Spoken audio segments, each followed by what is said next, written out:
Hello, everyone. Welcome. Thank you so much for joining us. It's a beautiful day outside for some Sorcery TCG, and it is release week for Beta, which is the first official release for Sorcery that isn't just the Kickstarter fulfillment. Zach and I have the Precons. We're going to be playing some matchups. We're recording them all day today. It's going to be a great time, and we hope you'll join us. So sit tight and enjoy. Now, Zach, what kind of video is this? Is this a tutorial video? You tell me. No, this is not a tutorial video. So if you don't know how to play, this may not be the best place to start. And there's going to be tutorial videos and other content to watch, I think, for that. But if you do, at least have a loose idea of how to play, or if you're just here for the vibes, we're going to be hanging out playing. We've been following this game for a very long time. I can't believe we're here. Yeah, finally, we got the alpha through the Kickstarter. But this feels a little more real somehow. Yeah. So we got the new Beta Precons, which we played with I believe we played with the Alpha Precons already on some previous content. And they've definitely made some changes to these decks. And a few of the big ones that are worth just highlighting. There's a lot less unique cards in here. And the decks have been designed, I think, to just offer a much smoother introductory play experience. It's more like the fundamentals. Yeah. I was fanning through some of these cards earlier.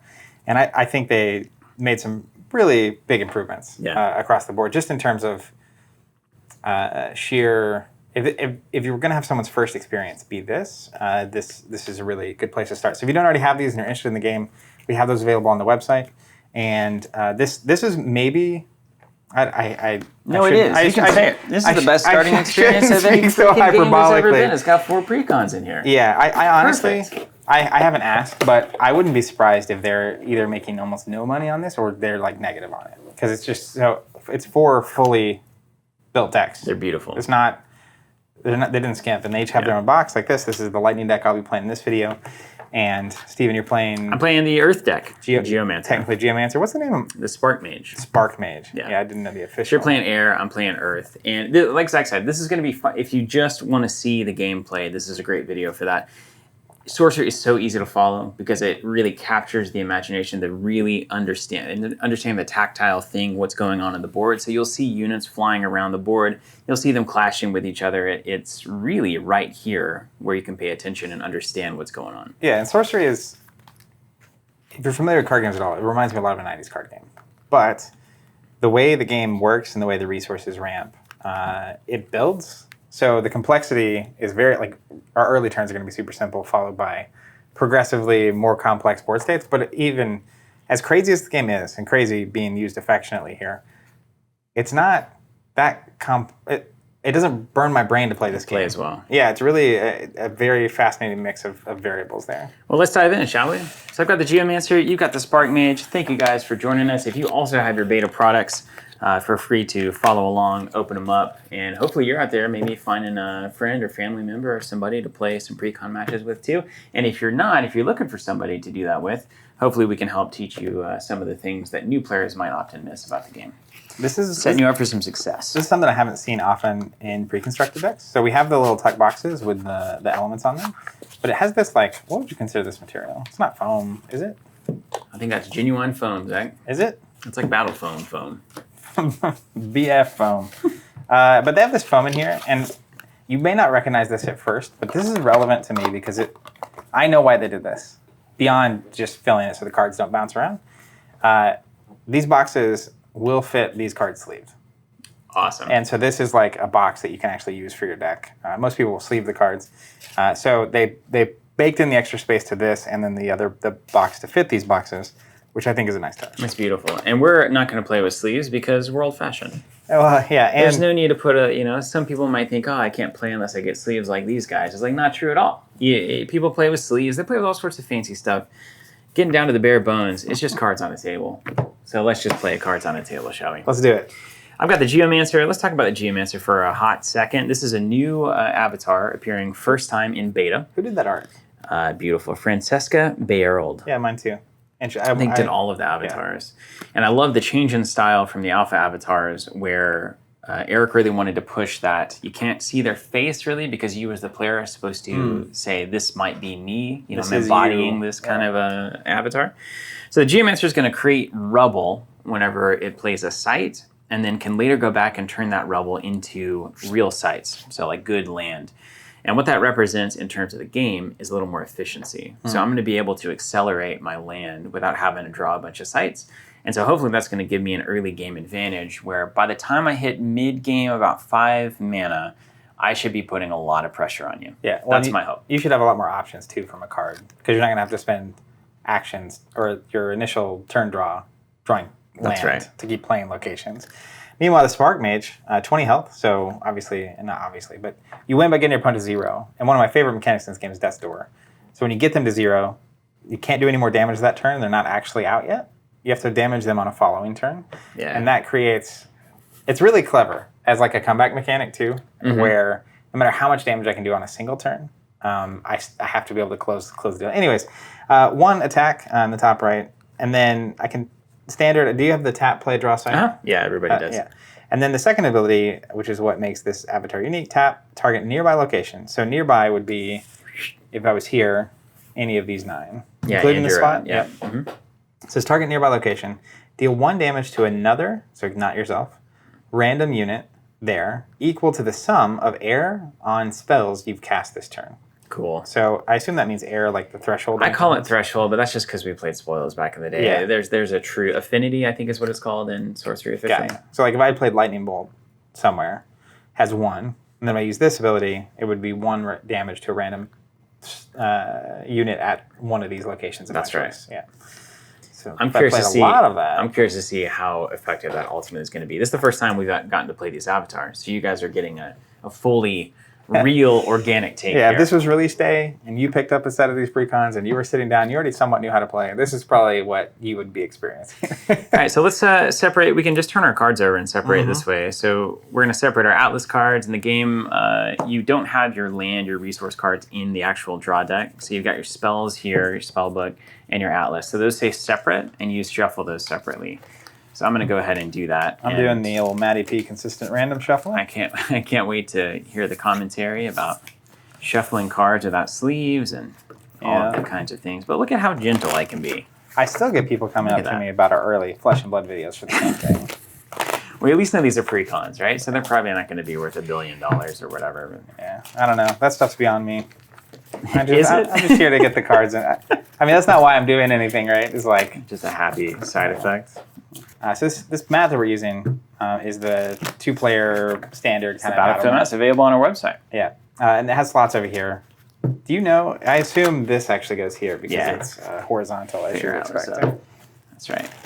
But what I'm going to do is, and I suggest you do the same, is let's put our draw piles where we can see them on camera. All right, so I'm going to go here and here. I think everybody can see that nicely. And then I'm going to put my discard pile over here. And that's actually going to be relevant once we get to the Fire Mage, too, because you banish stuff from your discard pile. So watch out. Okay, shall we roll the D20 to see who goes first? Even odds gets the choice. Okay, odds, of course. Your odds, of course. You're 3. Do you want to go first or second? Three's my number, dude. First player does not draw a card on their first turn. I will go first. Okay. I feel like Lightning I want to be aggressive. I don't know why. I could be wrong, but let's just go first. So how many do I draw? It's 3 and 3? Yeah, you're going to draw 3 and 3, and then you do get a mulligan, and you can tuck 3 and draw 3. Now, I don't know. I've played it this way, but per the rules, as far as we know, do you get to know how many of each kind of card is in my hand? Absolutely. Yeah. So even if I was using sleeves, they have to be different. It'd have to be different. Or you'd have to tell me, and I'd have to really believe you. Yeah, well. If you're playing with somebody you can't really believe, though, or you're really playing sorcery. What are you doing? All right, so I'm looking at my hand, deciding what I want to mulligan, and I'm going to talk some shop. So you want me to go under the hood here? I'm going to ask you to go under the hood. Our newest feature. I won't be able to hear anything that you're saying. So we've got some smooth jazz playing. These beautiful headphones. All right, so I won't even look. Close my eyes too. All right, so I'm looking at my hand, and here's what I'm considering. I've got a 2-cost Spectral Stalker, which I like a lot. It's a quick unit to play. It's got Void Walk, so it can be summoned under the Void. It can move along the Void, which is where basically there's no locations. I've also got a Thunderstorm, and to me that's an expensive card that doesn't do much early, and then there's not a lot of locations, so I'm probably going to mulligan that. And then I've got this Nimbus Gen, and that's like a huge value card. So, and something I want to like build towards. So I'm actually going to keep that, and my game plan is going to be trying to ramp up into that. And he has an ability here that's really good, but I need cards in hand for that to be good. So I'm going to be paying attention to how many cards are in my hand as we kind of get to that 6 cost. Meanwhile, my locations, one of the base base air sites, like the Gothic Tower, provided a bonus resource the turn you play them if they're the first one of that name that's entering play. So as an example, when I play this first one, I can play the Spectral Stalker on turn 1, which is really nice. And as I mentioned a minute ago, I'm trying to be a little bit aggressive here. I've also got a Dark Tower. So if I do draw a 3 cost, that's going to let me play a 3 cost on turn 2, which is really nice. And then I've got Cloud City, which is a really good location to have that does something. I'm happy with it. I've got 3 air thresholds. It's a mono air deck, so I'm actually going to keep my locations. We're going to mulligan this, and I'm going to tell Steven he can take that. All right, we're good. We're good. No, I didn't see you over there. Yeah, hello there. So if I mulligan, does it go to the bottom? Do I shuffle To the bottom, down? you don't shuffle. All right, so it goes to the bottom. I love that. You might never see it again. It's unlikely that you will see it again. I will never see it again. Okay. And once you draw up, why don't you go into the gun for me too? I'll make it quick. All right. Because of course Zach talked forever as you want to do. I'll give you the Cliff's Notes. I got 3 of the sites. They all summon foot soldiers. That's fine. I like that. Mountain Giant's an 8 cost. There's no way I'm going to play that probably ever. I would shoot it out of the Trebuchet, but I don't have the Trebuchet in my hand, so I'm looking to mulligan that. I've got Overpower. It's a great little card, but I really just want bodies in my opening hands. I want to be able to occupy sites. I want to be able to put pressure on the actual kind of fundamentals of the game. And I've got this Belmont Longbowman. That's a great unit. So I'm going to keep the unit. I'm going to toss the spell, and I'm going to toss the giant unit, and I'm going to look for like 2, 3, 4 cost stuff. So hopefully I can be on curve, put a lot of pressure on with my footman in tow. Now, there's one consideration, which is Overpower on a footman is quite good. So that is a nice surprise. Hey, I gotcha. Which makes this card probably, this is where you as a player have to decide. Do you want to keep this or not? I go for beef over tricks, but that's my problem. All right, Zach, you're back in. Don't look at my cards. I kind of miss the tunes. I know. Better than the conversation for sure. Hey-o. Hey, we got him. All right, so it's my turn. It's your turn. You're going first. You do not draw. I don't draw, and I believe I have to if I can play a site. Anytime you're on the void as your towards your avatar, you have to try to find a way to play land there if you can. Okay, so I'm going to use my ability to tap to play or draw a site. So I will tap, and we're going to play the Dark Tower. Boom. Which I'm going to put in the slot. And it says, if this is the only Dark Tower I control, gain 1 resource this turn. So well, it is. I've now got 2 resources because the Dark Tower itself provides 1. And 1 threshold for air. So here's a question. Mm-hmm. Void Walk. I know he can go around the void, but he can be summoned to the void? Absolutely. And then... You can summon right here if you want. Well, I'm thinking about it because he can just start, wailing. Yeah, that's the old Jesse winning agenda rush strategy right there. Yeah, but I know you're the Geomancer. I sure am. So you can play a site where you're at and put a rebel where I'm at. Mm-hmm. And then suddenly I'm not in the void. That's right. You're stuck. I mean, you can still walk out back to the void. Yeah, and walk into a normal site. Yeah, it does nothing. It wouldn't have any effect on your game plan. Let's pull a Jesse. Bada boom. All right. And then I'm out of resources. I can't do anything with him. The turn he comes into play. So I will pass to you. Weird little void demon out there. Okay, at the start of the turn, what's waiting around the corner. Because I'm not the first player, so now this is the normal start of turn sequence. So you get to draw a card at the start of the turn. You can draw from your Atlas or your spellbook. And because of the Geomancer's ability, I don't want to draw from my Atlas. I want to keep drawing spells. So I'm going to draw a spell from my spellbook. Makes sense. It's actually weirdly good. Then I'm going to tap to play or draw a site. And I'm going to play a site. This going to be a Humble Village. That immediately gives me 1 mana to spend, 1 earth mana, because it's an earth card. I can pay 1 to summon a foot soldier token. I'm going to do that. So there's a little foot soldier. And then also, whenever I play a site, I can put something adjacent. I can put rubble there. I'll go ahead and just put it here. I don't know that it matters. I'm new to the Geomancer. I mean, I guess this means I could swing over there into you. Yeah. So let's put it there. It's at least a little threatening. So we played a site. We've got a foot soldier here that's going to be able to block if needed. And we've got the Spectral Stalker here ready to do some terror. And I'm just going to have to wait this out, as Earth often has to do. It's all passive action. Just wait and be Earth. Okay, so start of my turn, everything untaps. And then I get to draw a card. So I'm actually going to draw from my Atlas deck because I have the card I'm going to play this turn. and I want to see what location options I have to play if I'm going to play them. Okay, interesting. Interesting. All right, let's start. And you can do things in any order. So I don't have to tap to play a location.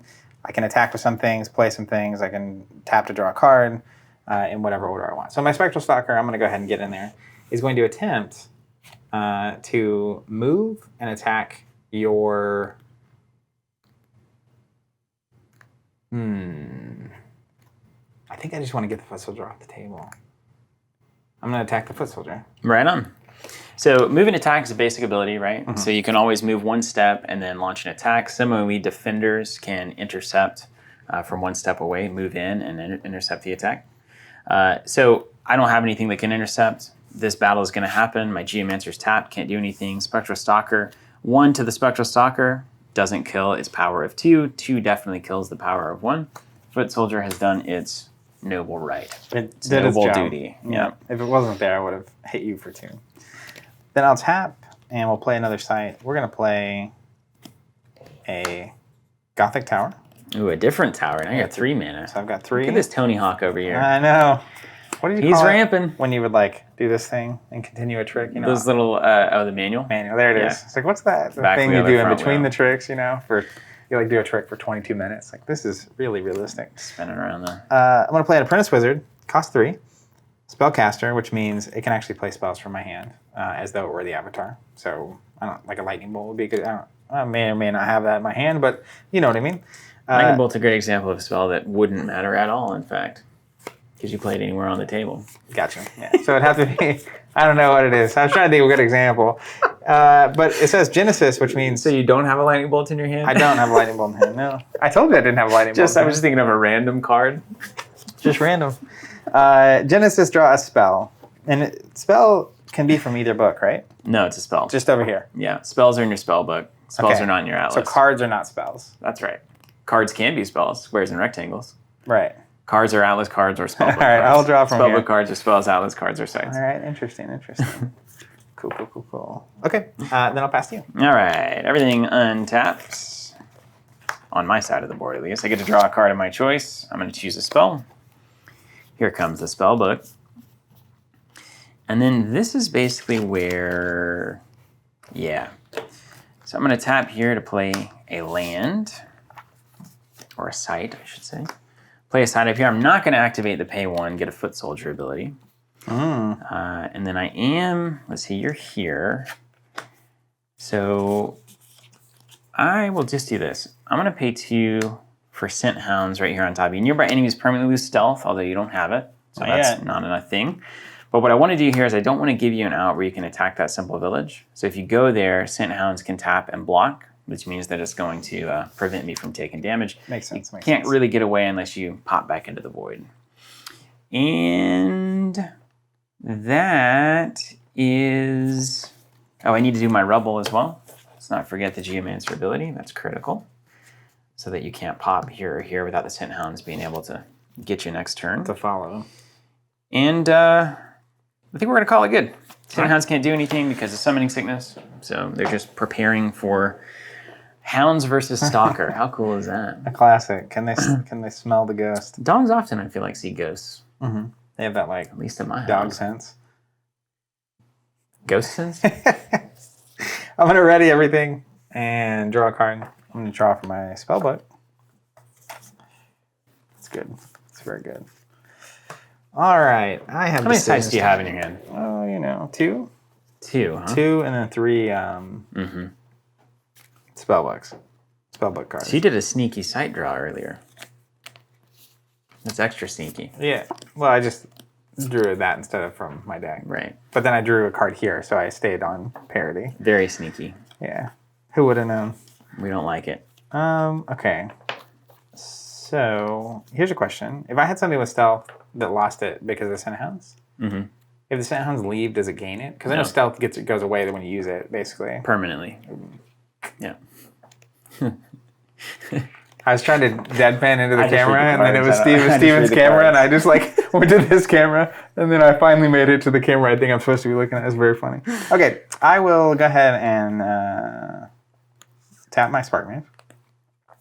we're going to play an Updraft Ridge, which gives me 1 air threshold, but it also has airborne minions atop this ridge, gain +1 movement. That's pretty good. I'll just go ahead and attack your hound. Yeah. Straight up. Let's just trade them up. Yeah. Then we're going to use my 3 resources, and we're going to play a Midnight Rogue, which has ranged and stealth. So I can actually attack a space away without moving, and then stealth means until I do something with it, you can't proactively target it. Yeah. Now, things that happen to target it, not target it, things that happen to affect it can still happen. So, like if I rolled a boulder that wasn't targeting something but was just moving through it, it would still hit the stealth thing. If someone had a lightning bolt, it would still be a random unit at that location, yeah. Asking for a friend. I think. I mean, I'd have to read lightning bolt just to make sure, because you always got to do that. But all right, my turn. I'm standing up. I'm drawing a spell. Okay. All right. Can you go under the gun there, please? Ooh, we're back. We're back. Go to We're the back. Jazz Club. And we'll be right back. We should call it the Speakeasy. So here's how I'm thinking, everybody. So I've got this last site is in my hand, but like all of these are 3 costs, right?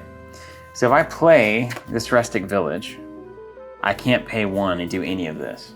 So what I actually want to do here, I think, is take a crack at the Geomancer turning rubble into a different site, hoping it's not one of these villages, so that I get some kind of benefit from it. And then on my 4 mana play, I drop the village, pay 1, and then play a 3 cost. So that way I have a little more efficiency of getting these footmen. Now, if it drops a village in, fine, whatever. I did it well. All right, Jazz done. I feel like we need a Casa Bonita style flag system. Like, hey, you can take them off. There's a deep cut right there.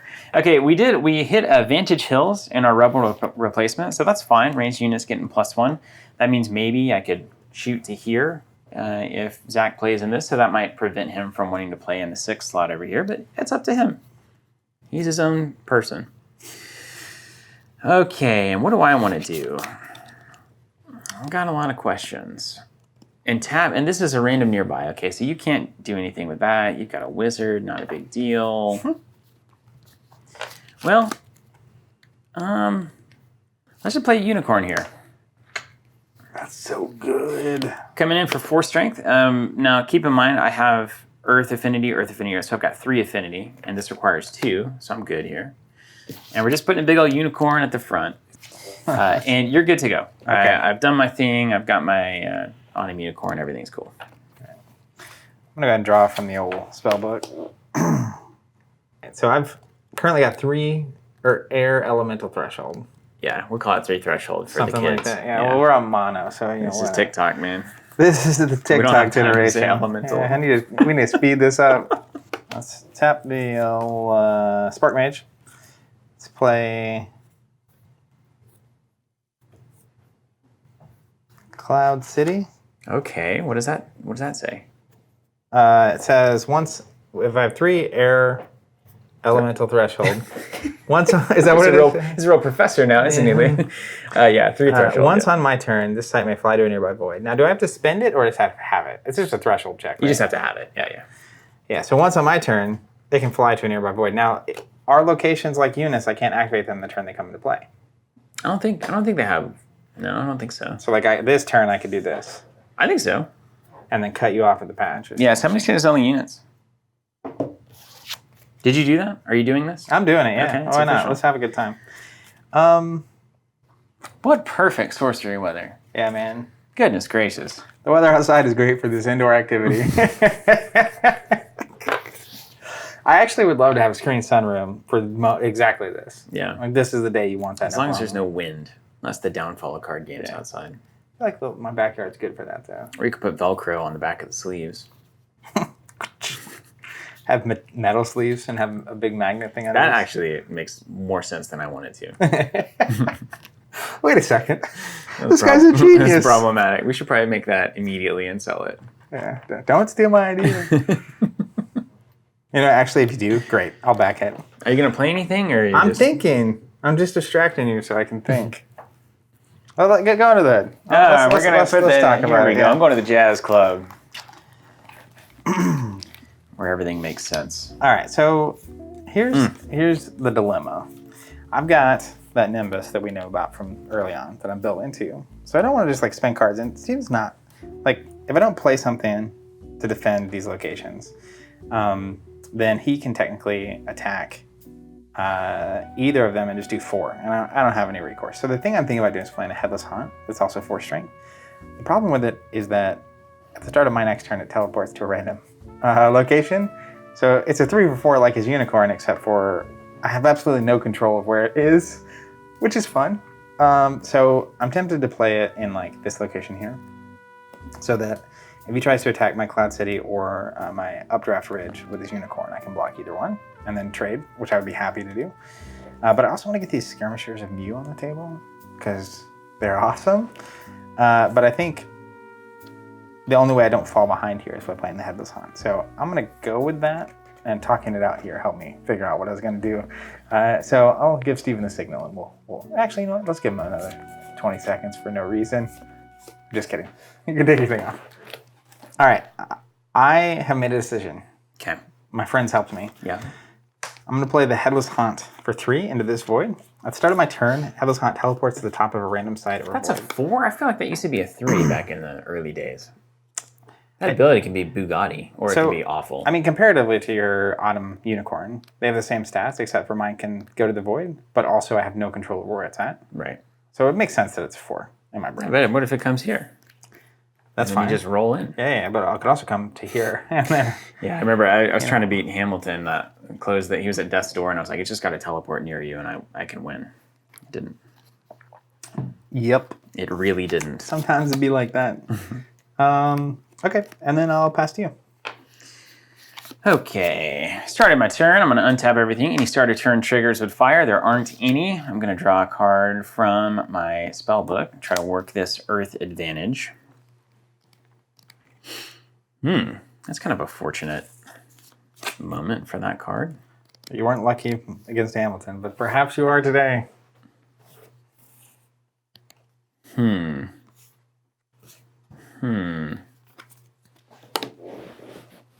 You know, I don't know. No, I don't think we're there yet.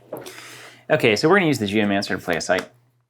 We're gonna play a Rustic Village over here. We're gonna pay 1 of our 4 existing mana to make a little Foot Soldier token. Now, you can't play Rubble, right? I can't play a Rubble?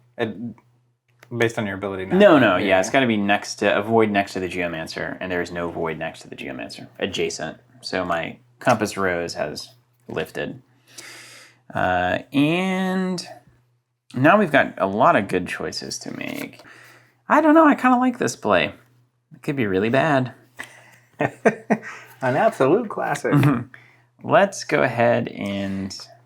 Now, remind me, when I'm playing a new location, is the rule that it has to be next to a location I own? That's correct. So technically, like if this flew over here, I could play a location over here. You sure could.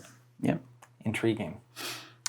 Zach's going to get so distracted by that Cloud City, he's going to lose the game. I've literally gone off the ledge. He's only just trying to maximize weird things you can do with that instead of, good things. Good things. My question here is, do I want to trade Autumn Unicorn for Headless Haunt? I really don't. Because I think Haunt's going to disappear, and then I still have Heat on the Midnight Rogue, and we can start working. So I'm going to put some Longbowmen here for 3. They do have +1 range, so they can currently shoot here. They can't shoot into the void, but if there was a location here, they could shoot onto it. So ranged has to not be interrupted by void stuff. And that's typically true for anything that's targeting and lines and projectiles and stuff. And I think that's a good, I don't know exactly how it's written, but there's the classic silver rule, right? Which is like, it makes sense to me that an arrow can't be shot into the spectral plane. Yeah. Unless you were magical in some way. If it was like not the Belmont longbow, but like the, I don't even know. The arcane longbowman. And I guarantee that's going to happen. Yeah. The Exorcist longbowman. It's like, from the depths. Have at thee. Yeah, at some point I'm sure we'll get a void shooting arrow character. A void shooting arrow character is nearly guaranteed. Print that right on the title. So a couple of options here. So I could swing into this Cloud City and attack, but Zach can swing in and block with the Headless Haunt. We trade, nothing's gained or lost really there. I could swing into Updraft Ridge. Again, Headless Haunt is going to come over here and block. I can't swing into anything else. I could attack the Midnight Rogue. Headless Haunt comes in and blocks. I couldn't attack it, actually, because it's got stealth. So there's really nothing for me to do that I feel like advances my board. I do have a blocker here for the Foot Soldier if he comes in on Autumn Unicorn in a weird way. Like if Headless Haunt ends up right here, that's a fine place to be. We'll see. So I'm going to call it good, and we'll see. Stack the dominoes, and you can send them down when you're ready. All right, start of my turn. We ready? Start of turn. Start of turn triggers.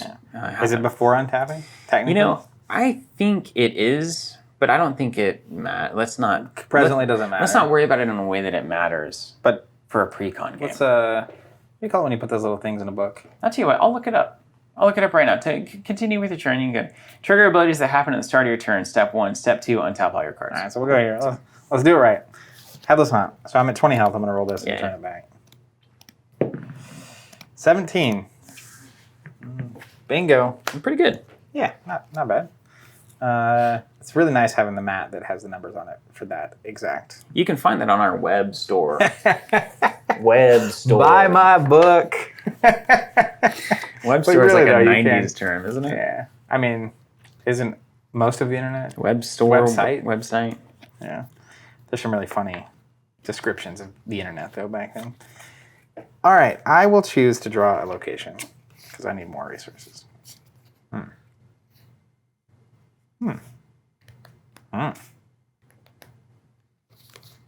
many cards you got in your hand? I got 4 spells, you got 2. See, this is the Earth advantage here. Yeah, so you went second, so you got to draw an extra card. Mm-hmm. And then you were Earth, so you played one location you didn't have to draw? Yeah, so I've not had to draw any locations past my opening hand. Yeah. But I will probably do that next turn, or I can turn this Rebel into a rando. And maybe I should. I don't know. Don't forget, by the way, Zach, do you have water? Hydro Brain, Hydro Life? It's important to stay hydrated while you're playing a game of sorcery. Of course. Got to get a word in from our sponsor, Nalgene, and our new sponsor, Rib Crib. We have the beef. I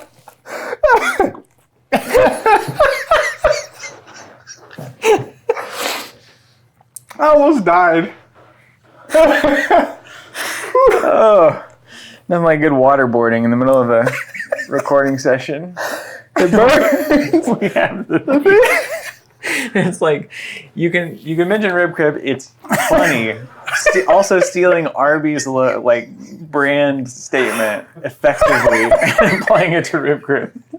It's like at a certain point we are getting a call about that. Well, the trouble was, I was originally going to actually say their slogan on the cup, but it was "Keep it saucy," and I couldn't say that with a straight face. So then I did "We have the beef." Now my face burns. Okay. All right, you're back. We're back. You watered your brain. I literally hydrated my brain. And my nasal passages. It burns. Okay. So I have a decision, though. I'm going to tap the Sparkmage. You didn't just inhale. There we go. Play Lone Tower. So that's your only Lone Tower. Did you get 5 mana this turn? 1, 2, 3, 4, 5, 6. Wow. Yep.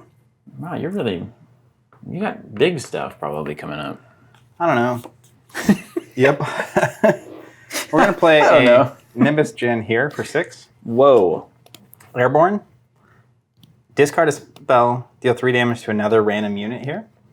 Then I'm going to activate Cloud City. Okay. And it's going to move here. Cool. And then I will pass to you. Okay. Important to note, on the Nimbus Gen, it says discard a spell. So apparently anything with the word spellbook on the back counts. As a spell? As a spell. It's not minion. It can be minions. It can be actual.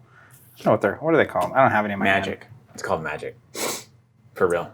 Just magic spells. Cards? Yeah, they're called magic. Lightning Bolt would be a good example of a magic card. This card in my hand says ordinary magic. Gotcha. Yeah. Okay. Well. Okay, that's a big boy. You didn't do anything with this thing? Oh, I should. I forgot he was there. You can if you want. It doesn't matter to me.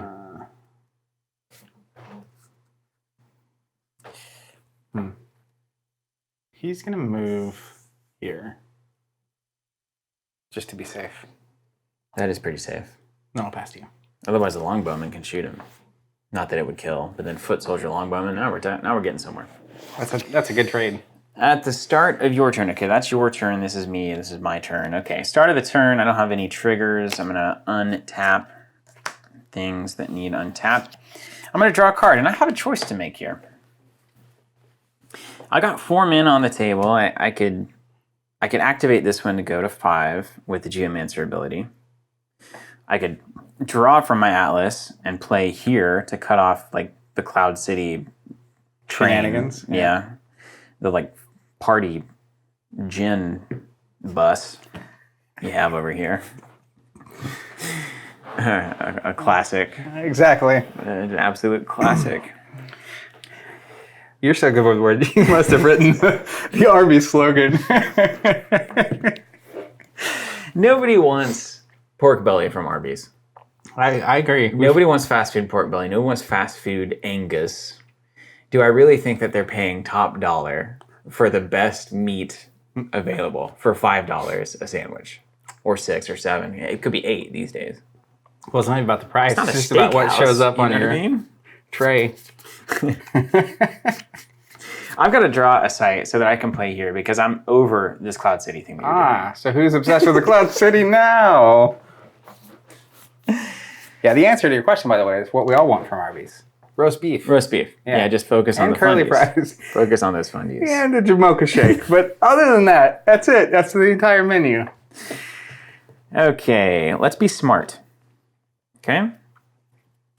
Start of the turn, we'll draw an Atlas card. Boom. No, this is pod racing. I'm glad I didn't rando it here. That's good. That's good for me. Okay. Do you feel ahead, behind, or equal right now? Don't even know. I felt behind until I drew this lone tower. Let's put advantage hills there. Is that painful? Well, if you're just gonna have these like this range pocket, Yeah, that can light me up. That's a problematic corridor there for you. Yeah, range is pretty good. All right, autumnal unicorn is going to swing into your vantage hills, trying to do 4 to your face. I'm gonna step up to the plate with my apprentice wizard and block Move it. and defend. You got it. So you die, and I stab you. See, I could swing up here. I feel like Foot Soldier needs to kind of defend against Headless Haunt nonsense. So, like, this is actually an okay place to be, where it can defend against attacks here. It can't. No, it's not a great place to be. I really want it here. In the middle. But then it's got to turn until it matters, and the Midnight Road just kills it. So maybe, no, it's not. It's not doing anything. I'm gonna leave it there, and then I'm gonna pay 3 to bury this thing. What? Can you read that to me? Burrow target minion or artifact if able. Now, burrow means you throw it underneath the site, which is fine for some things if it has submerge or what's the earth one? Burrow. Right. I've been playing too much water. So if they have burrowed on a land site, they can live there. If they had submerged on a water site, they can live there. If they don't have any of those things, Now, hit me with this. Let's say there was a flying city, and something that could fly was placed under the flying city.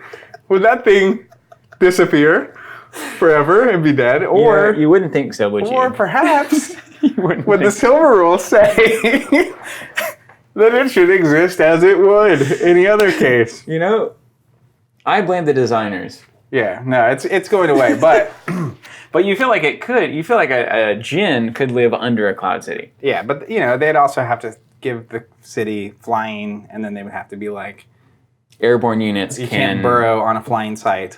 Airborne units gain burrowed on this site. Yeah. Burrowing.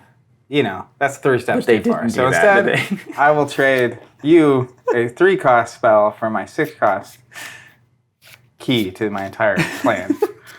Okay. Cool. Removal. Cool. Still good. Well, my question earlier was if you felt ahead or behind. I suddenly feel very far behind. I feel pretty good. Yeah. Over to me. Over to you.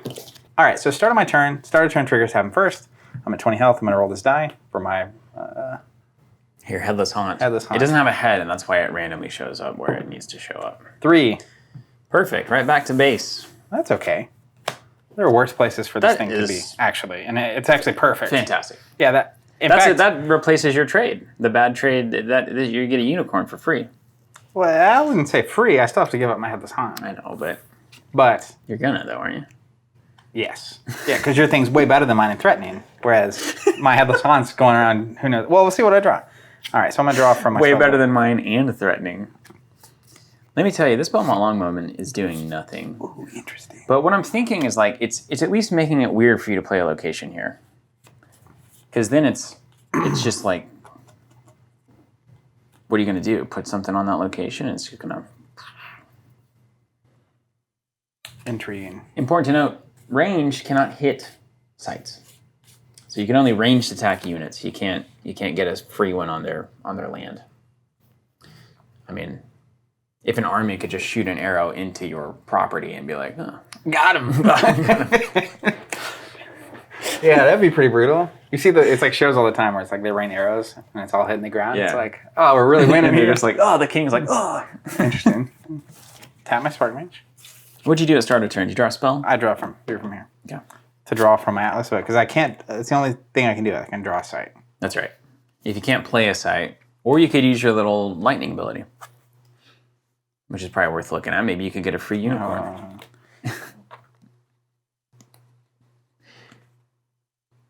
Reading. That's the thing. Right? We've been playing games for 25 years together, and it's okay to read the cards. It's okay to look up rules. Why is everybody so worked up all the time? It's pretty important to read the cards. It's amazing what will happen if you actually just read the cards. Here's a question. Yeah. Sparkmage. Target nearby location. Yeah. Deal damage to another random unit that are equal to the sum of air elemental threshold on spells you cast this turn. Is that what that means? Or does it mean if I spent how much air resources this turn? Threshold. Actual elemental threshold. Even if you cast a minion with 2 threshold, you can tap to do 2 damage to a random unit nearby. Because spells are minions and all the stuff in your spellbook. Mm-hmm. Starting to click together, huh? Well, I like this. Man's gonna make a Sparkmage happen. So I will instead play the Skirmishers of Mew on Cloud City. I hate those so much. And imagine them on a movable site. Oh, it's I hate them. It's going to be delicious. I hate them. And then, so now I've spent 2. That's right. Is this correct? And 4 mana total. And you've got 1, 2, 3, 4, 5. So you got 1 mana left. Yeah, so check this out. On to my Sparkmage. Uh-huh. I'm going to play a Lucky Charm. Whoa! Which costs 1, and it says... You did it! Yeah. Bear's controller has, whenever you would determine an outcome at random, determine it an extra time, and choose 1. Cool, so you get double Headless Haunt rolls. I also get double when I use my ability and choose a random unit to do my thing. So you think you can take that Midnight Rogue and kill my unicorn? Is that what you're thinking? So if I trigger this ability and get to choose the unicorn, I would do 2 to it, because I spent 2 on the Skirmishers. That's right. And if that hits, then I can hit you with my Midnight Rogue instead. That's right. And then now I have Headless Haunt stays on the board to cause havoc wherever he shall land, which I like. Yeah, it's a bummer. Now, the downside is, if I miss twice on my roll and I hit Midnight Rogue, I lose Midnight Rogue and I lose this. But yeah, that's a risk I'm willing to take. You got a lucky charm. It's very lucky. 75% chance that I hit. So here's what I'm going to do. I'm going to use my ability. Thank you for reminding me it existed. And I'm going to choose this nearby side. Got it. I'm going to roll the die. Even for the unicorn, odd for the rogue. Okay. And I'm going to roll it twice. Hopefully not. Well, if you only have to roll it once. It says... Oh, do you have to do it an extra time, well, but then I choose one. But yeah, so hopefully I hit an even on the first time. But if I don't, we're going to brace for impact. Yeah, so here we go. I'm at 20 health. We're rolling a die. Looking for odds. It's a 2. It's a 2. So I'm going to roll it again. Just finish the, double even. Unicorn is gone. Even. Unicorn takes 2 damage. Unicorn takes 2, yeah. All right. So then I will come out of stealth with my Midnight Rogue and attack the unicorn. All right, 2 into me kills me because I only have 2 left, and then 4 into you is going to take you off the board. Weirdly, I've seen this Lucky Charm several times in my stack of alpha cards, and never once was I like, that card. Yeah. But in this very particular moment, valuable, especially with the Headless Haunt out. Like, that's valuable, pretty cool. So I will pass. I could technically move him up, but then he's exhausted and close to you. So I'd rather him just be here for protection of my avatar, and then he's going to go where the wind takes them. Right on. All right, well, it started my turn. I'm going to untap. Also, I'm hands-free at this point. You know what I mean? This is This is the Earth advantage right here. Yeah, And I'm going to be it's able really cool to see that, actually. turn this into a site. I'm going to go to 6, and I'm going to be able to still draw a spell. Yeah. You remember when you buried my 6 cost? I do remember that, yeah. Cool. I still would rather bury the skirmishers in many ways. I don't know, man. They had airborne? This is like a combo-wombo situation. It's pretty good. Kind of forces you to play a location over there. Throw it down here, you can shoot for 3, and then move in and attack for 3 if you want. That's one option. So boom, we've got to go. The skirmishers are ranged, and it says during basic movement, skirmishers and you may perform a ranged attack from any location along their path. Yeah. So I can basically move and shoot, and before I shoot the second time, I can insert this ranged attack. So you either use the ranged ability, and that's all you do, or you attack a site or a unit the old-fashioned way. But on your way, either the site you started at or the site you end at, you can also ping for 3. So like hypothetically here, I could be moving to punch this location. Yeah. And then inject a range shot here. That's right. Yeah. Or I could like move the location here. Then I could have these guys move to punch here. More specifically, you could go here. You could declare move and attack, range for 3, knock them off, and then 3 of the site. Yeah. Okay. Just covering bases and options, you know? Not that I'm considering all those things. Just read those cards. Also, I love the way this avatar looks. Did I draw? I did draw, yeah. Yeah, it's good. These precons are notably good. Okay, Geomancer. Let's just use the ability here. Let's go turn this rubble, turn this frown upside down into a humble village. Do we want to trigger it? We don't. Look at you all bricked up with your locations. Look at that earth brick. What is this text thing you record? Range units have +1 range, including you. So, hypothetically, if the skirmishers moved here to hit this location, but then I do my ranged attack from here, they have 2 range here? That's right. Wow. Yeah. Thanks for the updraft, or the Vantage Hills. Vantage Hills, man. Well, you know what? Since we're here, let's swing at you for 1. I'll take 1. First blood. 19. And then let's burrow some cave trolls here for 3. Let's burrow some cave trolls here for 3. And then let's move here. Your choice. Have it if you want it. Okay. And then I will pass it over to you. All right. Start turn triggers. We're going to trigger the Headless Haunt. I'm at 19 health, so I'm going to roll twice and choose which one I want. We've got 15. Ooh, that's a good one. And 2 here. Let me think about my life. Interesting. So here, they could get rid of your foot soldiers. Foot soldiers, yeah. 15, they could tag along. The Cloud City Bandits. Yeah, and you do not want to stop them, actually. No, I've got 3s. Don't like it. You cave troll. We don't like it. Boom, all aboard. That Cloud City is really delivering this game. Then we're going to untap everything, and I'll draw from my spellbook. Right on. So one of the things, when I was looking through the deck earlier, I think there were only like 1 or 2 cards in my deck that cost more than 5. So my goal was to get to 5 resources, and when I saw that bonus resource and I could play the Djinn, it's like the only thing at this point I'm top decking. Yeah. So Sorcery kind of wants to do this, especially out of the precons. This is not an unusual thing. There's an excitement to just like, I think Eric expressly said that. Yeah. Just like, yeah, we want it to be a little exciting. Well, and I think it's a nice balance of if you use your cards early like I did, I played the Djinn, and your opponent answers it, you can put yourself in a position where you're top decking quickly.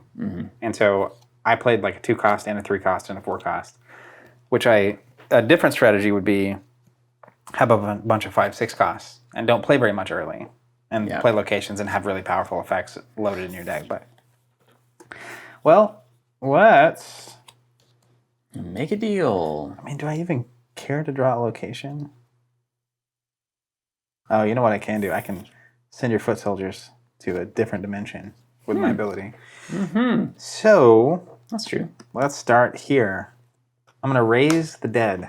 Cool. Summon a random dead minion. And if you remember, when I'm doing random things, I get see what they're doing with things. this Precon. So let's see. My minions and dead would be anything in my discard pile. Yeah, that's right. So I've got the Midnight Rogue, the Nimbus Djinn, the Apprentice Wizard, Oof. and the Spectral Stalker. Bad. Those are all bad for me. So I'm going to do 1 through 5, 6 through 10, 11 through 15, and 16 through 20.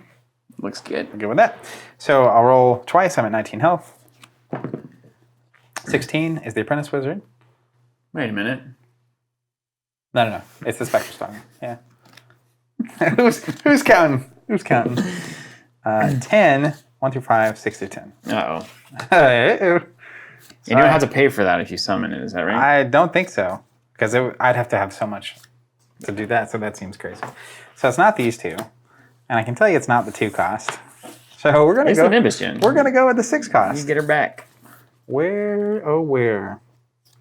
+1 movement of here. That's pretty good. It is good. And you can move diagonal too, airborne. So you can start going. Let's go ahead and tap here, and we will do 2 damage to a random unit here. You got it. Yeah. I'll make you roll it. Seems good. All right. Got him.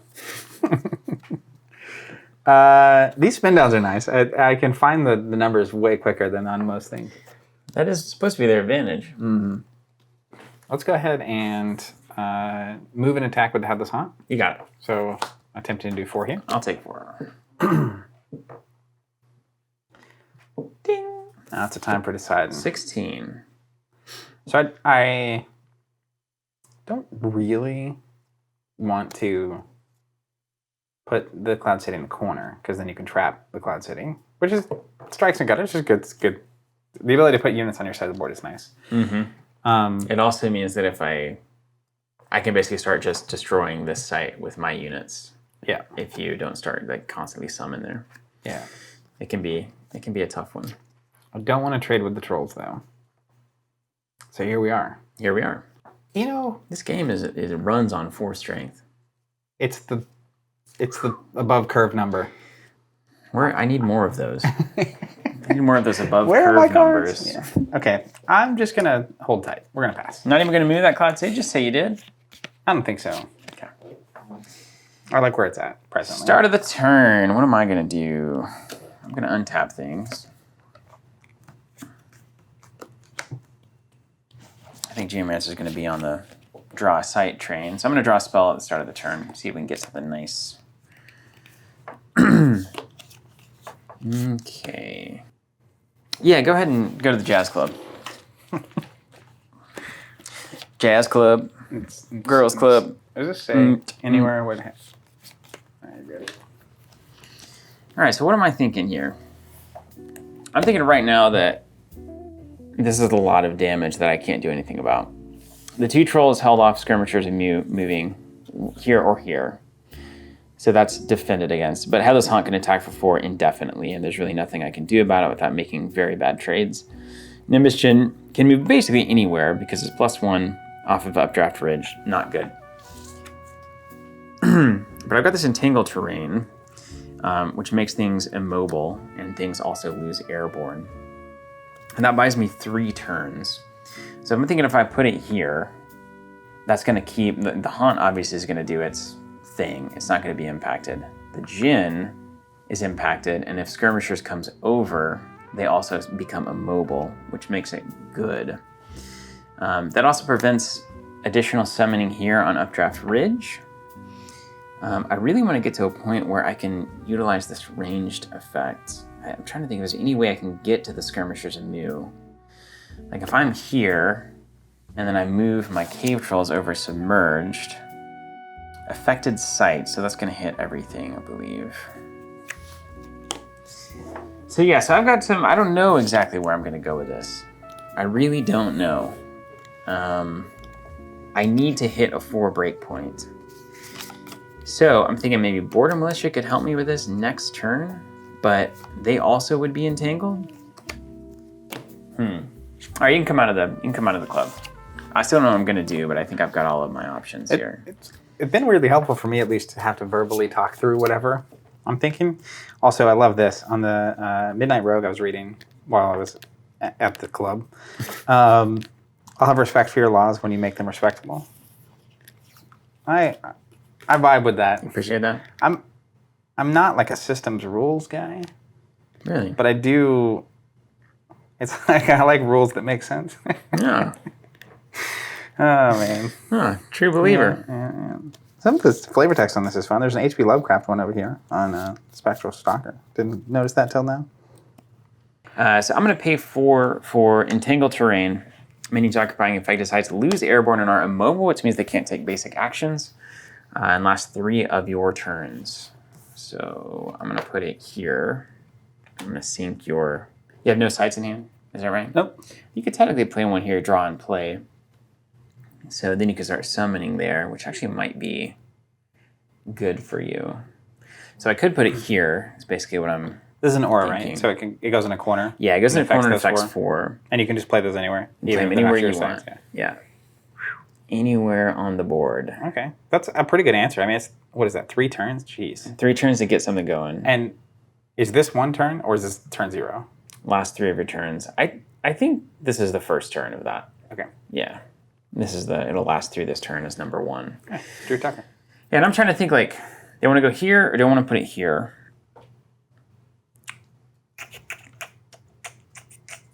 I got trolls here. I'll put it here. Let's leave it there. And then let's put Cooper up top here. And then hope that, I mean, you got some such bad Headless Haunt options here. It's crazy. Maybe I don't want to put him there. I mean, that's like so scary. Skirmishers continue to be a problem.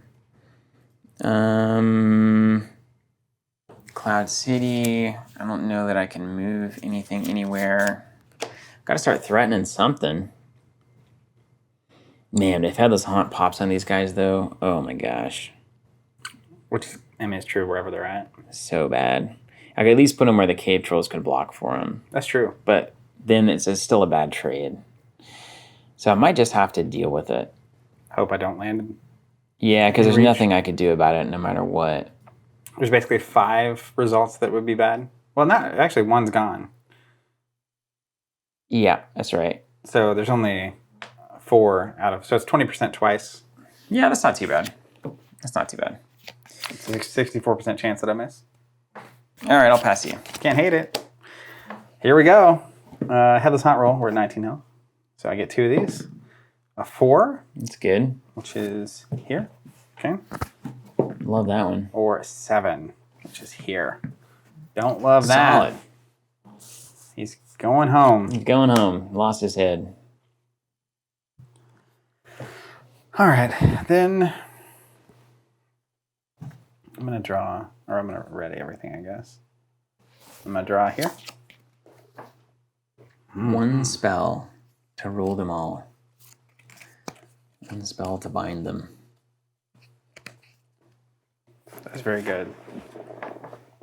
Yeah, it is good, isn't it? It's very good. It's got 1 turn on it. We could put a die on it, but we'll just remember, right? Oh, of course. Oh, it's like that's my 2 forward positions, right? Mm-hmm. So let's go ahead and tap here and draw a card. Okay. From my Got an Atlas. deck. Yeah. Yeah. Okay. Mm-hmm. We're getting into it now, aren't we? Oh, aren't we? Okay. House is about to collapse. I'm gonna have my skirmishers move here. Okay. No attack. But Okay. while they're moving, they'll ranged attack here. You got it. And then I'm gonna play a Plumed Pegasus over here. Cool. And then I will pass to you. All right. Because this is immobile, which means it can't do anything, right? That's right. All right. Start of the turn. Let's draw. Let's ready everything. We'll draw from our spell book. See if we get anything cool. And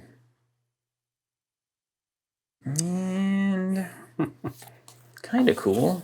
Yeah, so that was my logic, right? Having this here, you can technically pop up to punch, but then I can block, and then I still have them on the table. And Yep. You can't get that guy there. That's the key. That's the key to all of this. Okay, we're going to do here, we're going to play a site here. That puts me at 7. We're going to pay 1 for a foot soldier here. That's going to turn off the need for those things. Okay. Man, this game, very good. It is quite good, isn't it? Okay, well, let's do it like this then. Let's go ahead and swing up at skirmishers. Yeah, I'll do as I said. Move and block with the Pegasus. All right. Let's throw cave trolls over here. So they can move underground. Yeah, they can keep moving, but it takes 1 to pop up. It takes a step to pop up. So I got 1 step, and you can't go 2 steps. Yeah. 2 steps. But if you have like +1 movement, they can move and pop up. Yes. Yeah, and that's one of the great things that can be done in the game. Yeah. That's cool. I'm going to pay 3 for Border Militia. Foot Soldier to each site you control that borders an enemy site. So this site borders an enemy site. Is borders diagonal? Jonathan would know. I don't think so. He says no. Resident rules, man.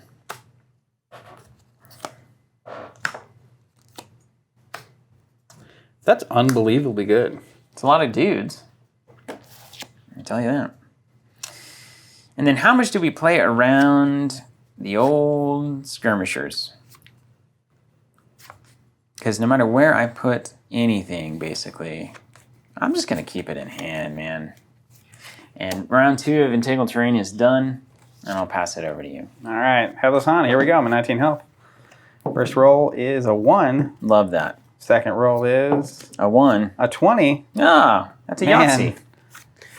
If you want it. They've been everywhere, man. If you want to go to the corner. Yeah, let's go. Come on, Headless Hunt. Get out of here, man. It's untapped. Yeah. He's just cruising. Then we'll draw a card.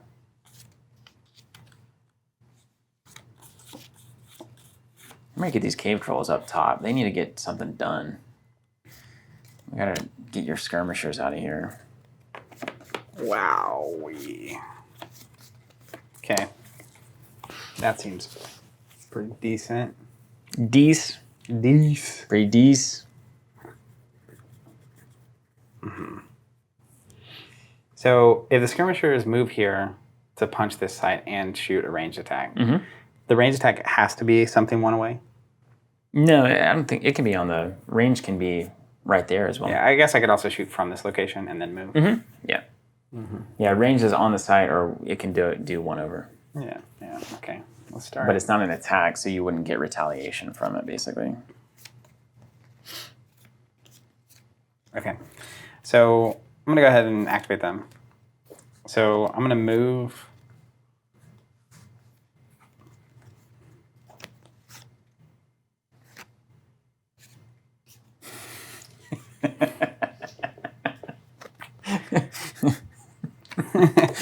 Must be an airtight plan here. Frozen. Processing. All right, I'm gonna move here and shoot. Okay. But before moving, that's what I was trying to work out the timing of. I'm +1 range, so I'm just gonna go ahead and shoot this guy. Okay. And then I'm actually going to punch or attempt to punch these foot soldiers. Okay, I'm going to think about that for a second. Okay. Where do I want my foot soldier? Do I want him there or do I want him there?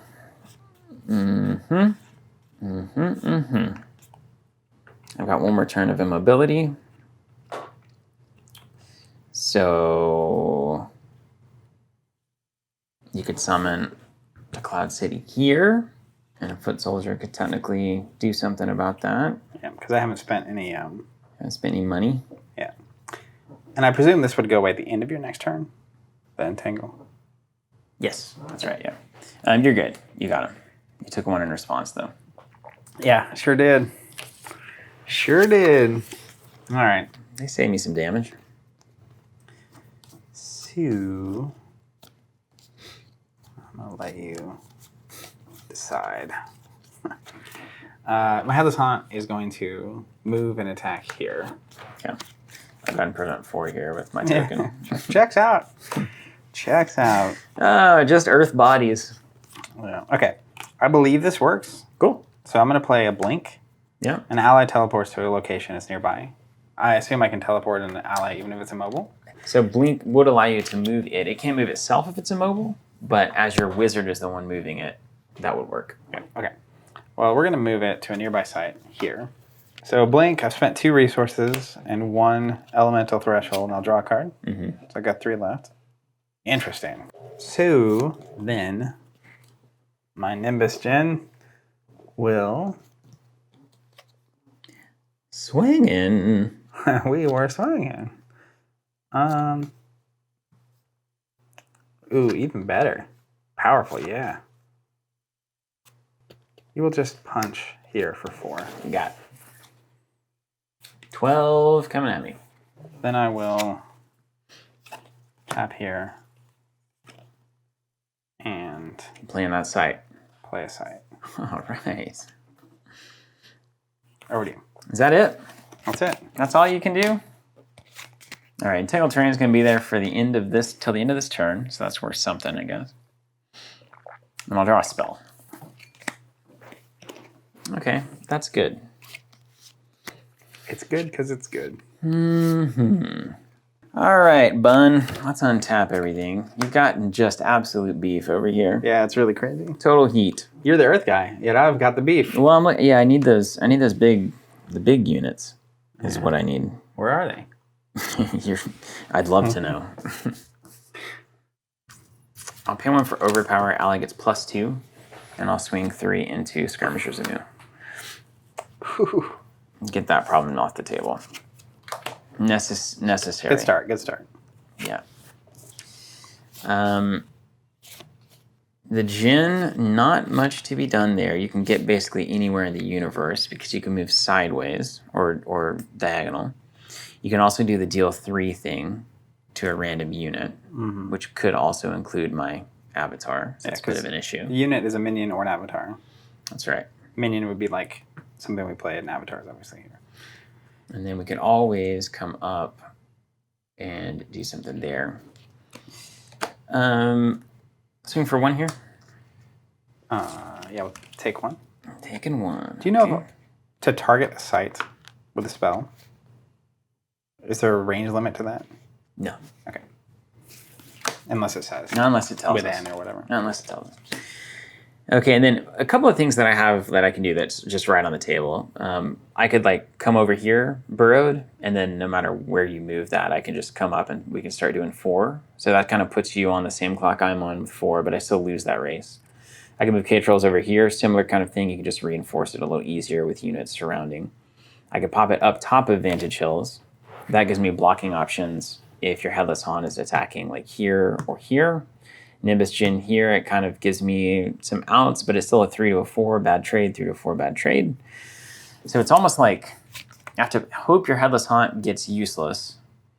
Nimbus Djinn is going to do what it does, and it might end up doing 7 to me this turn because of its ability. And I can do 1 more turn of that before I'm on Death's Door. I played 1 here, and I don't just want to die. I don't want to die. I don't want to die. And I could also just do it there, and this gets problematic. All right. Well, there's a lot of options, isn't there? Like, I'm not gonna be able to block this turn, so I feel like it's kind of a. You can move that back and reinforce. Cave Trolls hitching a ride on Cloud City? Maybe. Maybe it's time. Perhaps it's time, man. Maybe they'll find that Nimbus Djinn under there. Just hanging out below the flying city. Dead. I'm gonna play some Belmont Longbowmen here. You do have all the range guys, though. I've got some range stuff. And then I'll pop Cave Trolls up here. Got to get them mobile. Mobile. And then I'll pass. Oh wait, I've got 7, right? So 3, 6, so I can actually play this as well. 1, 2, 3, 4, 5, 6, 7. 1 for Overpower, 3 for the Longbowman, and then 3 for the unicorn here. Ooh. Entangled Terrain goes away, and we'll pass to you. All right, start your turn triggers. I'm at 18, so we're going to roll for the Headless Haunt. 12. Very not useless. 2. Let me do the honors. Yeah, go ahead. you already know what it is. Then we will untap and we will draw here. Well, this just seems great. All right, do it. I will teleport. Hmm. Teleport an ally to the surface of a target site. So I'm going to teleport my Sparkmage. Right on. Cost 2. Beautiful. Get him in there. So he is going to teleport here. Okay. Nearby, right? Yeah. Okay. Then we're going to play a Cloud Spirit here. Nice. Then I'm going to activate my Sparkmage. Yep, you got it. it. Doing 4 to the unicorn. You got it. You knew. He already knew what it was. Headless Haunt will attack here for 4. Take it. I guess I could take an opportunity to move my avatar here, which was the plan.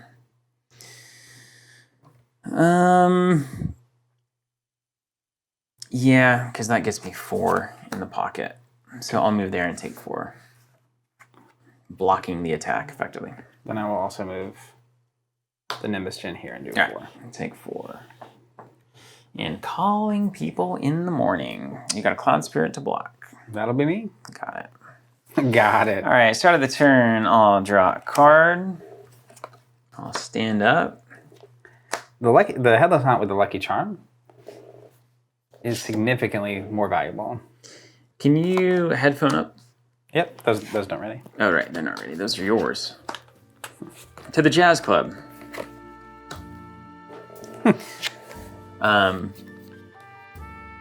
Sometimes you draw exactly what you need.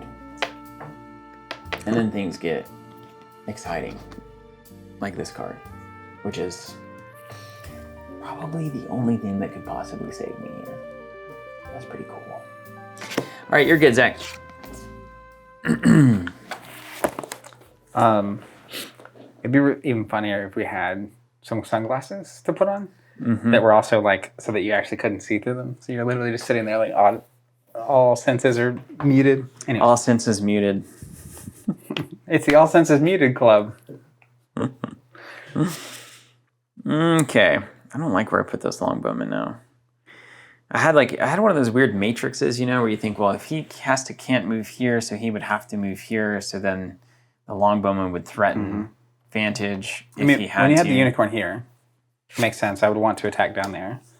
But then I moved them here because your bowman is sitting there with extra range. And because you had the Sparky. Yeah. That also helped, but I think. Getting rid of the unicorn meant that I could move here and do damage. Okay. What do we do, though? What do we do?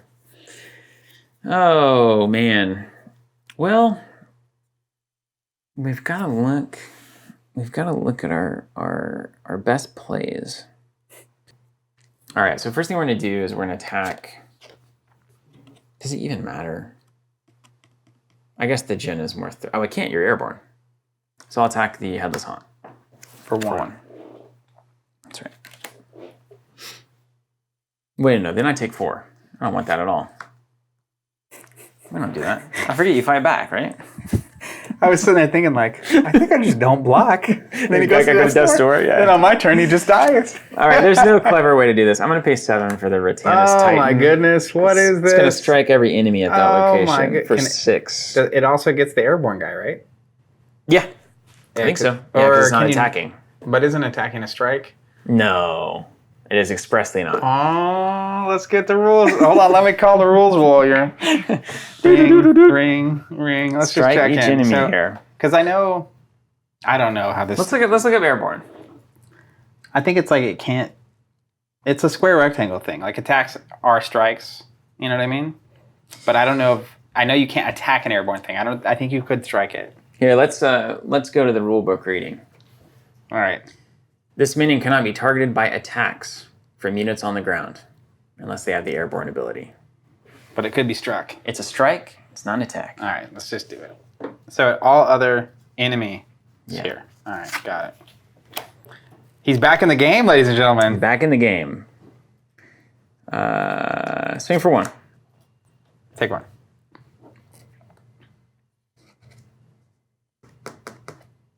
You gotta keep blocking those cave trolls, don't you?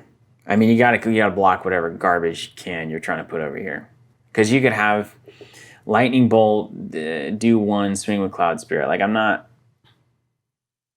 Yeah, I mean your little Sparkmage could even ping for 2. Yeah, we gotta keep a blocker there, or we keep the Geomancer to block. You're like, I don't know. I have no cards in hand, so I'm just drawing off the top of my deck. Oh, man. I don't know what's going on. And then Geomancer could draw a sight, and that might actually matter. What sight would matter, though, I guess is the question. I don't even know what's in here. I mean, if even just getting another foot soldier would be fine. That's true. That's true. But it's also a blocker, so it helps me on my battle map, where if you're going to send a Cloud Spirit for 2 and it would kill my Titan, I swing Geomancer and take it. How do you turn down 3 damage here, though? I don't. You think you go for it? I mean, you're behind enough that I think... Hey, man. Well, it's... you like, playing conservative, and maybe that's your only way out. What if you draw a Lightning Bolt, and then you swing Lightning Bolt here for 3, and you swing Cloud Spirit in for 2, and then Sparkmage in with the ability? That could happen. The Geomancer's got to stay up to prevent that. Yeah, but what is that? You're talking about attacking with the cave trolls. Yeah, cave trolls, let's go. So the only thing cave trolls does by not doing something is you have a blocker for these. Yeah. But I don't think me attacking in is what's going to get you. All right, I'm coming in for 3. You want to block that Cloud Spirit? I don't know. 14. All right. And by I don't know, I don't mean I don't know. I mean I don't you know? I don't. Period. No. Period. I'm going to move them up there. All right, over to me. Moving is the worst in this game. You got to tap to do it, and you're just like, you can do nothing? You're not even a threat at all? Yeah, now you're a sitting duck more than anything. But I digress. My turn? Yeah, go for it. I have no more Headless Haunts. There's no more starter turn triggers already. I draw from my spellbook. Hope that Lucky Charm fails you here. If you put together some weird thing that does exactly what I was worried about you doing, I'm gonna freak out. See, I like to invest my emotions in a game. I see that. That's the sign of a pro player. Yeah. You notice whenever you see those big tournaments, the pro players are really excited and Or just animated the whole time. Just very it's like, emotive. what's gonna happen? Yeah. Oh my gosh! Yeah, there's... in my experience, most of the time in the big tournaments, it's like stone cold spreadsheets happening. I was joking. I know. So... You think Jeremy Zorin, world champion of all games, isn't the most emotional? He's the world champion of world champions. You know, a champions champ. Well, here is what I shall do. Okay. I will. Cloud Spirit is +2 movement and airborne. It's +1 movement from updraft ridge. Up yours, Ridge. Up ridge draft. So technically it's +3 movement. It can move 4, and it can move diagonal. I'm so impressed by it. It could go in circles. I just can't believe how awesome that is. You did a great job. Don't forget about intercept, the ability that nobody knows about. So I'm going to move here. Okay. And then I'm going to attack here. Got it. For 2. That's all okay. Yeah. And me moving here, I'm going through a corner, is not, you can't intercept with these guys. Maybe. As far as I know. Maybe not. Yeah, and if you could, I'll just use my extra movement to just go fully around the block, you know what I mean? All right, so it hits for 2. Yeah. Then I'm going to use my Sparkmage, and we're going to also hit here. Right on. Is that right? Hold on. I thought I could do more than I could do. That's okay. You can't hit and use your little ability. Yeah, I thought I could it's close to. I mean, you feel like it should be able to, right? I thought I could do it, and I can't. You feel like it should be. But it's fine. Yeah, we're still going to move here and punch for 1. Okay. Take 1. Almost at death's door, but not quite. Yeah. That buys me a whole turn. Then I'm going to play Sling Pixies here. That's a good one. Airborne, ranged, And they take no damage from units with 4 or more power. That's particularly relevant currently. Yeah. At this exact moment. It's crazy how that keeps happening. Like they can block your Titan and not take damage. It's kind of weird how that Interesting. keeps happening. I mean, we didn't stack the decks. This is just a random happening. This is the real world. All right, I'll pass over to you. All right, everything's gonna ready. So close to Death Star. We're so close. I feel like I'm used to water, so I'm used to be able to move stuff around. I'm kind of missing that currently. Man, I was really hoping to draw 2 Elemental Threshold card so I could zap your Geomancer. But here we are. I think we'll do our quintessential foot soldier infiltrating Cloud City. Yep. It's basically Checks Star out. Wars. Checks out. Okay. I think I'll just keep on Dark Tower here. Let's just do that. So I'm going to take 3 because You don't want to block with the Sling Pixies. if I block with Slink Pixies, not only do they actually die, then the Titan comes in for 6. Yeah. Which we don't like. Not one bit. No. Well, yeah, I know I'm going to play this card, obviously. Yeah, you just don't want me to know what it is until you've done what you're going to do. And I'm gonna move, and my Avatar can't attack an airborne because I'm still just an Earth thing. Man, what a big hit. That Titan was perfectly timed. That was fortunate. Yeah. Strategy 101 for sorcery. Don't put a lot of expensive units on the same location.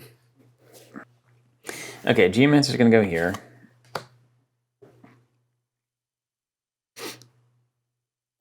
He's running for the hills. He's got to get out of here. I might show up in your Cloud City, to be honest with you. And then where's the Titan need to be? As you move here, it's like I can't quite corner you. Because I may as well just start after your... If we put Sling Pixies there, that doesn't... I need to get ranged on that. I feel like I'm thinking about this case all wrong. I don't have the right ideas here. My ideas are failing me. All right, we're going to put the Titans here. So if I swing into here, you block with Sling Pixies, nothing happens. And then I feel like you have full reign to start kind of tracking me down. Now my other option is to go here, because you're going to try to have to get stuff into my Geomancer where I can't block. But then you just kind of swing up here, like you put your mage up here, and we haven't advanced anything. If I'm here, you don't really want to put your mage there, although then the Sling Pixies can block for him. That's kind of stressful, right? Is that stressful for you? This is a really good example, though, of what I was saying about the complexity scales up as the game goes on. And it's not overly complex, but if you just walked in right now to this, like watching this or walked up to the table, there's a lot of things to try to account for.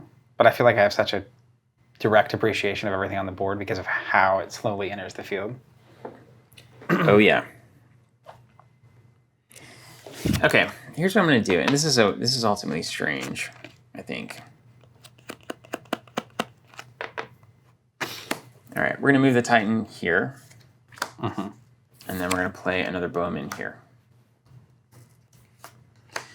So I'm trying to put a couple of parallel threats so I can at least answer Death's Door. I'm also wanting to stack some units because I know Lightning Bolt is random, and that's going to be a really good way to end my season. Yeah. End this man's career. All right, mine? All yours, yeah. All right, no more randoms at the start. These guys ready? Just some classics. I will draw from the top of my spellbook. I hope it's like a one card, like a leopard or something. Can you draw something that's bad? Maybe there's not bad cards in the Precons. Genius. Yeah. That'd be a pretty good way to make a game function. Cue people up. All right, so I see what you did in that I can attack you without repercussion here, specifically. But then now I'm in your ranged That's right. arc as well. Take 6. So there's that.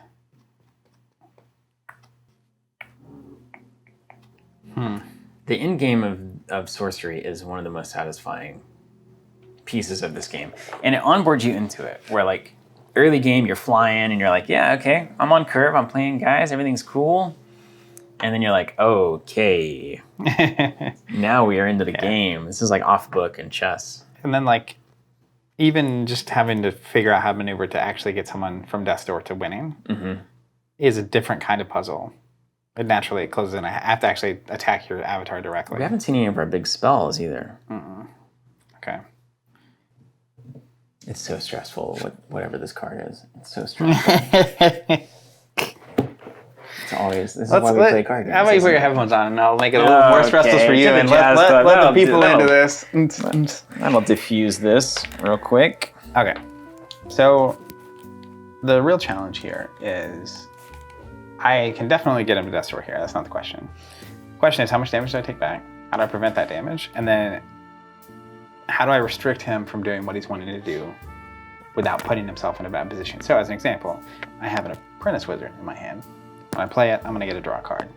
And it's a spellcaster. So spellcasters are nice because they can be the source of what you're casting. I don't fully know what else in the deck, but that could matter. So the thing I'm looking at is playing over in the Lone Tower, the apprentice wizard, and then using my avatar to punch this location, basically, which will take him to death's door. And I don't think he can stop that. But then now I basically have a blocker over here, which I can pop up to block one of these bowmen. I've also got these pixies with +1 movement here that he can't really attack. So I can get anywhere on the table currently to do 1 damage as long as he doesn't have something else at the location to block with. So I also like the Cloud Spirits have +2 movement as well. So I can kind of force, he's gonna have 2 things to block with at basically every location on the table. Particularly,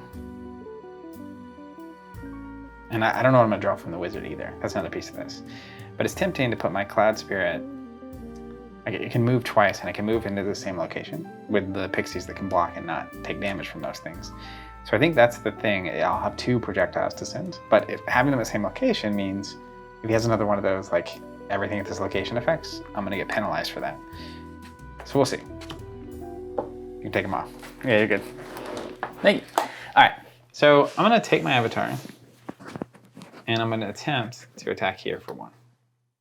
Yeah, you got it. All right, so 1, Nothing I can do. he's on death's door. I'm on death's door. All right, then I'm going to play an apprentice wizard here, which will let me draw a card. All right, cycle. Yeah. Ooh, 3. 3? What do you mean 3? Cost 3, which means I can play it. Cloud Spirit has +2 movement, so I'm gonna move them here. And then I'm also going to summon a Headless Haunt here. Oh no. Pass it over to you. Nice job drawing a 3 off of that. You Son of a...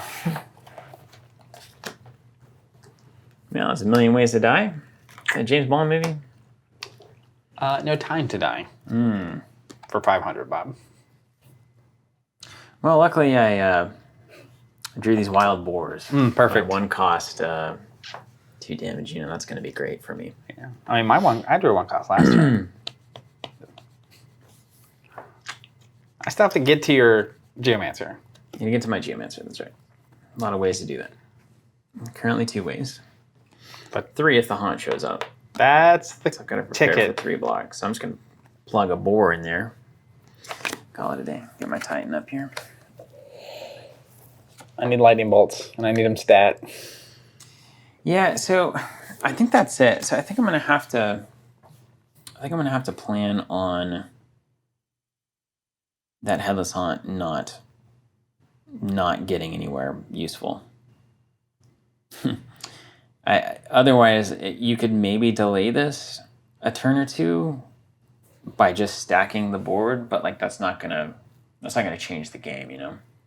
You need to be delaying while also continuing to get my health down. Yeah, I need to be able to do something here. With that in mind, let's do 3 here. Yep. Down to 7. Do 1 here. Down to 6. Shoot your avatar for 3, and avatar for 3. Hold on. Can I step in and block you? Okay. Take. Not range. It's like a direct So I take strike. 6. Your sticks. You gone. Move Geomancer here, play Bourse. Okay. So I can block both of your airborne things, but if the Haunt also teleports, it's bad. It's very bad. And Or here you can roll 2 dice now, too. Or if I have something. Lightning Bolt, at least I have a 25% chance the boars soak it. The blasted boars. All right, I will draw from top of my deck. You roll your randos first, yeah? Yeah. Oh, man. I hope his head's missing. 2 and 14. That's good for me. No, that's bad for me. It's very bad for you. All right, you did it. It's not missing. Draw a card. Oh, wow. The card I drew as well is Blink. That's a good one. Ally teleports to a location that's nearby. Even your apprentice wizard could get in on the party. Yeah, or my Sparkmage can move without having to move and then also get in. Start doing my thing. Okay. Let's start where all good things start. We're going to go Sling Pixies. Are going to move, attack there. I'll block with the boars. Big on. And remember, you can block when the airborne things come down to attack. You can block with ground stuff. Which is important. That's Otherwise, they would be way too good. Super good, yeah. All right, Cloud Spirit, +3 movement, is going to move and attack your Geomancer. I'm going to block with this Titan. Yeah, you did it. The board, like I'm crushing your board. The MVP of the game is going to move in and attack your Geomancer for 4. Good game, dude. Pow! That was a good game. You know what's crazy? So you had a lot of ways to win that, you know, and most of the times people say, well, if I'd have drawn this or whatever. But what would be really funny is, let's just say you can't get there. And who knows what the board looks like if you're not doing what you just did. Yeah. But the next card here is hilarious in that it is the 7-cost King of the Realm, which means I control all mortals. So I take control of your apprentice wizard. And if there was ever a world where suddenly you thought you were safe and then your apprentice wizard is mine and I swing in and kill you, yeah, that's the kind of stuff this game can do. Yeah. Man, I didn't know the King of the Realm was in your deck. That's terrifying. No, yeah, you don't know that. But now I know. You never even, he's out of here. Yeah. Yeah, that could have been devastatingly good. Awesome, man. Hey, the game, it hits, honestly, it's just hitting on so many things for me. It gets there right at the end. It can get so intense, and there's a lot of thinking. There's so much depth to it where you've got to have this positional element that you have to honor. You can see the tangibility of the board at play. Updraft Ridge here is always just incredible for air. Yep. They seem to always get it there. Cloud City, Skirmishers and Moo was incredible. Yeah, I mean, it was really cool seeing the back and forth there because I felt like early, when I hit the Lone Tower to be able to play the Nimbus, I was feeling sick. great. Yeah. Then you countered with the Berry, and I felt way behind, and you were kind of on your Earth, you're a little ahead on cards curve. And then very quickly, your cards are all down. I get the Gen back. I get a little I got damage ahead. Lucky Charm MVP. And then, oh my God, it was so good. And then I thought I was just way ahead. And then you drew the Titan to clear. Yeah. And then all of a sudden, I mean, you got me a Death's Door. So you were one turn out. Yeah, it kind of all collapsed at the end. It's like a chess game where suddenly somebody makes a move and then all the pieces move and then it's like, checkmate. Yeah, here we are. Very awesome. Good. Well, hey, thank you guys so much for watching. We got plenty of videos on Sorcery TCG, the Contested Realm officially. Many videos about strategy. We've got the Precons. You can see more deeper looks at some tactics involved in these Precons and what's actually in them so that you're not like Zach and surprised that I have King of the Realm. So if you just got your Precons and you want to check out, what does that look like? You can do that with those other videos. We've also got additional gameplay videos you can check out. And a stream, which is probably passed by the time you watch this, but if you're watching it the day that it comes out, maybe a couple days after it comes out, we are going to do a live stream 12-hour Sorcery TCG Marathon on release day, November 10th. Also, all of the people who pre-ordered Sorcery from us, those beta booster boxes and Precons, those will all be out the door by that time, November 10th as well. Yeah, we should have Precons, booster boxes for beta, and the playmat we've been playing on in stock on release. So if you're looking for these things, either on release or afterwards, hopefully we have those on the website. And then last thing we'll say on the marketing front is that if you want to lock in Arthurian Legends now, you can do that on our website. We've got a subscription service, basically like an automated pre-order. And you can go ahead and secure all the boxes that you want for that set with an exclusive promo, hand painted like all of the other sorcery art. We don't know what it is. We don't know who's doing it. But Eric seems pretty delighted by how it has turned out, or at least what the project is looking like. So make sure you get in there. We don't know as far as supply and how many slots we will have in that. So I would suggest you get in sooner rather than later on that subscription offering. And that's about it. Zach, That's it. Thanks for playing. Let's Yeah. do another one. That was great.